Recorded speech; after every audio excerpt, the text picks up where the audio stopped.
பெண்களுக்கு உரித்தான சமையலறை குறித்து சொல்லுங்கள் சார். ஆமாம், சமையலறைன்னு சொன்னாவே தென்கிழக்கு தான் மேடம், இல்லை வடமேற்கு. தென்கிழக்கில் பார்த்தீங்கன்னாக்கா இந்த கிழக்கு பார்த்து தான் சமைக்கணும். அதே மாதிரி வடமேற்கு வைத்தாலும் கிழக்கு பார்த்து தான் சமைக்கணும். கிழக்கு பார்த்து சமைப்பது உச்சம் நல்லது. அதே மாதிரி அந்த சமையல் அறையில் வந்துட்டு நம்ம கிழக்கு பார்த்த வீடுனாக்கா ஜன்னல் வைக்கிறது வந்து வடக்கு ஒட்டி வைக்கணும் மேடம். சமையல் அறையில் ஒரு ஜன்னல் நிச்சயம் வேணும். அது வடக்கு ஒட்டி வச்சோம்னாக்கா உச்சத்தில் இருக்கணும் ஜன்னல். அது மாதிரி நம்ம சமையல் அறை அமைச்சோம்னாக்கா, அதே மாதிரி சிங்க்கும் பார்த்தீங்கன்னாக்கா அந்த சமையல் அறையில் வடகிழக்கு மூலையில் சிங்க் வைக்கலாம்.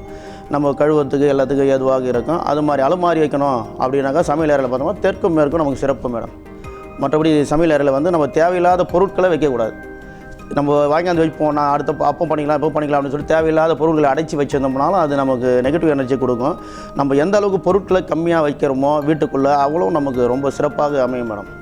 நிச்சயமா சார். அதாவது 48 நாட்களுக்கு ஒரு முறை எந்த ஒரு பொருளும் அசைக்கப்படாமல் இருக்கும், அது வந்து நெகட்டிவ் எனர்ஜியை எமிட் பண்ணும் அப்படின்னு சயின்டிஃபிக்காக ப்ரூவ் பண்ணியிருக்காங்க இல்லைங்களா சார்?